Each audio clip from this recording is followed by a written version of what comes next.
ଆଜି ଆପଣଙ୍କୁ ମିଳିବ ସୁଭଦ୍ରାର 10,000 ଟଙ୍କା। ତ ଏଇ ଭିଡ଼ିଓରେ ଚାଲନ୍ତୁ ଫୁଲ୍ ଇନଫର୍ମେସନ୍ ଆପଣମାନଙ୍କୁ ମୁଁ କହିବି କେଉଁମାନେ ପାଇବେ କେଉଁମାନେ ପାଇବେନି। ତ ଚାଲନ୍ତୁ ଡେରି ନକରି ବେଶୀ କିଛି ଆଉ ନ କହି ଆଜିର ଭିଡ଼ିଓକୁ ଷ୍ଟାର୍ଟ କରିବା। ତ ଆଜି ଜାନୁଆରୀ 18 ତାରିଖ ଆମ ଉପମୁଖ୍ୟମନ୍ତ୍ରୀ କହିବା ଅନୁସାରେ ଆଜି ଆପଣମାନଙ୍କୁ ସୁଭଦ୍ରା ଟଙ୍କା ମିଳିବ। ପ୍ରଥମେ ତ ଆପଣ ଜାଣି ନିଅନ୍ତୁ କେଉଁମାନେ ଟଙ୍କା ପାଇବେ କେଉଁମାନେ ନାହିଁ। ତ ଦେଖନ୍ତୁ କାହାକୁ ଟଙ୍କା ମିଳିବ ମୁଁ ଏଇ ଭିଡ଼ିଓରେ ଆପଣମାନଙ୍କୁ କହିଦେଉଛି। ଦେଖନ୍ତୁ ପ୍ରଥମେ ତ ଆପଣ ଜାଣି ନିଅନ୍ତୁ କେତେ ଜଣ ଟଙ୍କା ପାଇବେ। ତ ମୋଟ 4 ଲକ୍ଷରୁ ଅଧିକ ମହିଳା ଆଜିକା ଡେଟ୍ରେ ଟଙ୍କା ପାଇବେ। ସୁଭଦ୍ରା ଟଙ୍କା ଯେଉଁ ଆମର ଆଜିକା ଡେଟ୍ରେ ମିଳିବାକୁ ଯାଉଛି ତାହା 4 ଲକ୍ଷରୁ ଅଧିକ ମହିଳାକୁ ମିଳିବ। ତ କେଉଁମାନେ ପାଇବେ ଦେଖନ୍ତୁ, ଯେଉଁମାନେ ନୂଆ କି ଯୋଡ଼ି ହେଇଛନ୍ତି ସେଇ ମହିଳାମାନେ ପାଇବେ। ଆମର ନଭେମ୍ବର ମାସରେ ଯେଉଁ ନୂଆ ଆପ୍ଲିକେସନ୍ ଫର୍ମ ପକାଇବାର ଚାଲିଥିଲା ସେ ନଭେମ୍ବର ମାସରେ ଯିଏ ବି ଆପ୍ଲାଏ କରିଛନ୍ତି ସେମାନଙ୍କୁ ମିଳିବ। ତାପରେ ଦେଖନ୍ତୁ ଦ୍ୱିତୀୟ ଆଉ ତୃତୀୟ କିସ୍ତିରୁ ଯିଏ ବାଦ୍ ପଡ଼ିଯାଇଥିଲେ ସେମାନଙ୍କୁ ମଧ୍ୟ ମିଳିବ। ପ୍ରଥମ କିସ୍ତି ଆସିଥିଲା, ତାପରେ 2 ନମ୍ବର କି 3 ନମ୍ବର କିସ୍ତି ଯେଉଁମାନଙ୍କର ଆସିନଥିଲା ସେମାନେ ମଧ୍ୟ ଆଜିକା ଡେଟ୍ରେ ପାଇବେ। ତ ଯେଉଁମାନେ ନୂଆ କି ଯୋଡ଼ି ହେଇଛନ୍ତି ସେଇମାନେ ପାଇବେ, ଆଉ ଯେଉଁମାନେ 2 ନମ୍ବର 3 ନମ୍ବର କିସ୍ତିରୁ ବାଦ୍ ପଡ଼ିଯାଇଥିଲେ କିଛି କାରଣରୁ ସେମାନେ ମଧ୍ୟ ପାଇବେ। ଆଉ ଗୋଟେ ଦେଖନ୍ତୁ, ପ୍ରଧାନମନ୍ତ୍ରୀଙ୍କ ଅଭିଯୋଗରେ ସାମିଲ ହୋଇଥିବା ମହିଳା ସଂଖ୍ୟା 24,018 ଜଣ ଅଛନ୍ତି, ସେମାନେ ମଧ୍ୟ ପାଇବେ। ତାପରେ ଦେଖନ୍ତୁ କାହାକୁ କେତେ ଟଙ୍କା ମିଳିବ। ତ ପ୍ରଥମେ ତ ମୁଁ ନୂଆ କି ଯୋଡ଼ି ହେଇଥିବା ଲୋକମାନଙ୍କ କଥା କହିଦେଉଛି। ତ ପ୍ରଥମେ ଦେଖନ୍ତୁ, ଯେଉଁମାନେ ନୂଆ କି ଯୋଡ଼ି ହେଇଛନ୍ତି ବା ଯେଉଁମାନେ ଆପ୍ଲାଏ ଯେଉଁମାନେ କରିଥିଲେ ଗୋଟେ ବି କିସ୍ତି ପାଇନାହାନ୍ତି ତ ସେମାନଙ୍କୁ 5,000 ଟଙ୍କା ପାଇବେ। ଆଉ ବାକି ପଇସା ଯେଉଁ ତାଙ୍କର କିସ୍ତି ରହିଲା, ବାକି ପଇସା ମାର୍ଚ୍ଚ 8 ତାରିଖରେ ପୁରା ଟୋଟାଲି କିସ୍ତି ଯେତେଟା ବି ବାକି ରହିଲା ସେସବୁ ପାଇବେ। କିନ୍ତୁ ପ୍ରଥମରେ ସେମାନେ ନୂଆ କି ଯେଉଁ ମହିଳାମାନେ ଯୋଡ଼ି ହେଇଛନ୍ତି ଆଜିକା ଡେଟ୍ରେ ସେମାନେ 5,000 ଟଙ୍କା ପ୍ରଥମେ ପାଇବେ। ତାପରେ ଦେଖନ୍ତୁ ଦ୍ୱିତୀୟ ଆଉ ତୃତୀୟ କିସ୍ତି ମାନେ 2 ନମ୍ବର 3 ନମ୍ବର କିସ୍ତି ଯେଉଁ ମହିଳାମାନେ ପାଇନଥିଲେ ସେମାନେ କ'ଣ କରିବେ। ତ ସେମାନଙ୍କ କ୍ଷେତ୍ରରେ ଦେଖନ୍ତୁ, ଯେଉଁମାନେ ପାଇନଥିଲେ ସେମାନେ ମଧ୍ୟ ଆଜିକା ଡେଟ୍ରେ ପାଇବେ, କିନ୍ତୁ ତାଙ୍କର 2ଟା କିସ୍ତି 10,000 ଟଙ୍କା ପାଇବେ। ଆଉ ଯେଉଁମାନେ ନୂଆ କି ଆପ୍ଲାଏ କରିଛନ୍ତି ସେମାନେ ଗୋଟେ କିସ୍ତି ପାଇବେ, ଆଉ ଯେଉଁମାନେ 2 ନମ୍ବର 3 ନମ୍ବର କିସ୍ତି ପାଇନଥିଲେ ସେମାନେ 2ଟା କିସ୍ତି ପାଇବେ।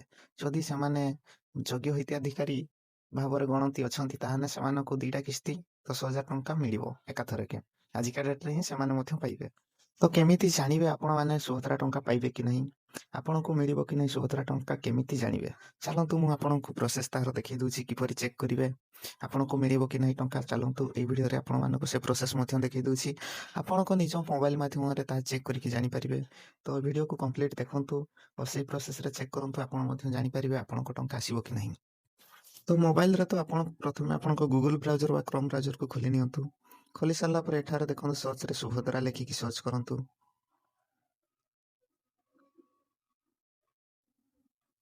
ତାପରେ ଦେଖନ୍ତୁ ପ୍ରଥମରେ ଯେଉଁ ୱେବସାଇଟ୍ ଆସିଛି ଏହାରି ଉପରେ କ୍ଲିକ୍ କରନ୍ତୁ। କ୍ଲିକ୍ କରିସାରିଲା ପରେ ଆପଣଙ୍କ ସାମ୍ନାରେ ଏମିତି କିଛି ଆସିଯିବ।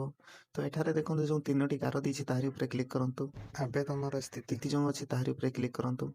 ତାପରେ ଏଠାରେ ଆପଣଙ୍କ ଆଧାର ନମ୍ବରକୁ ଏଣ୍ଟର କରନ୍ତୁ। ଆଧାର ନମ୍ବରକୁ ଏଣ୍ଟର କରିସାରିଲା ପରେ ଏହାକୁ ଟିକ୍ କରନ୍ତୁ। ତାପରେ ଲଗ୍ଇନ୍ ଉପରେ କ୍ଲିକ୍ କରନ୍ତୁ। କ୍ଲିକ୍ କରିସାରିଲା ପରେ ଆପଣଙ୍କ ରେଜିଷ୍ଟର ମୋବାଇଲ ନମ୍ବରକୁ OTP ଯିବ। ଏଠାରେ ଆପଣଙ୍କ OTPକୁ ଏଣ୍ଟର କରିଦିଅନ୍ତୁ। ତାପରେ OTP ସହିତ ଯାଞ୍ଚ କରନ୍ତୁ ଯେଉଁ ଲେଖା ଅଛି ତାହାରି ଉପରେ କ୍ଲିକ୍ କରନ୍ତୁ। ତାପରେ କିଛି ସମୟ ଲୋଡ଼ିଂ ନେବ। ଲୋଡ଼ିଂ ନେଇ ସାରିଲା ପରେ ଦେଖନ୍ତୁ ଆପଣଙ୍କ ସାମ୍ନାରେ ଆପଣଙ୍କ ସୁଭଦ୍ରା ପ୍ରୋଫାଇଲଟି ଖୋଲିକି ଆସିଯାଇଥିବ। ଏଠାରେ ଆପଣଙ୍କ ନାଁ, ସ୍ୱାମୀ ନାଁ, ଆଧାର କାର୍ଡ଼ ନମ୍ବର, ଜନ୍ମ ତାରିଖ ସବୁକିଛି ଏଠାରେ ଦେଖନ୍ତୁ ଦେଖାଇ ଦେଇଛି। ତଳକୁ ଆସିଯାଆନ୍ତୁ। ତଳକୁ ଆସି ସାରିଲା ପରେ ଦେଖନ୍ତୁ ଆବେଦନର ସ୍ଥିତି ଲେଖା ହେଇଛି। ଏଠାରେ ଦେଖନ୍ତୁ ଆପଣଙ୍କ ସବୁ ଡିଟେଲ୍ସ ଅଛି। ତ ଏଠାରେ ଦେଖନ୍ତୁ KYC ସ୍ଥିତି ଯେଉଁ KYC ସ୍ଥିତି ଲେଖା ହେଇଛି ତାହା କମ୍ପ୍ଲିଟ୍ ହେଇଛି। KYC ପ୍ରକାର ଦେଖନ୍ତୁ ବାୟୋମେଟ୍ରିକ୍ ମଧ୍ୟ ଅଛି।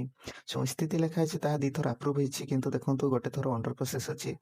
ଆପଣଙ୍କୁ ଯଦି ସୁଭଦ୍ରା ଅଫିସରୁ କଲ୍ ଆସିଥିଲା ଓ ଆପଣଙ୍କ ନିଜ ବ୍ଲକରେ ଯାଇକି ସୁଭଦ୍ରା ଅଫିସରେ ଯଦି ଆପଣ ବି KYC ଅପଡେଟ୍ କରିଛନ୍ତି ତାହେଲେ ଆପଣଙ୍କର ବି ପଇସା ଆସିଯିବ। ତ କିଛି ଟେନସନ୍ ନିଅନ୍ତୁନି, ଯଦି ଆପଣଙ୍କର ବି ଅଣ୍ଡର ପ୍ରୋସେସ୍ ଅଛି ତାହେଲେ ଆପଣଙ୍କର ମଧ୍ୟ ପଇସା ଆସିଯିବ।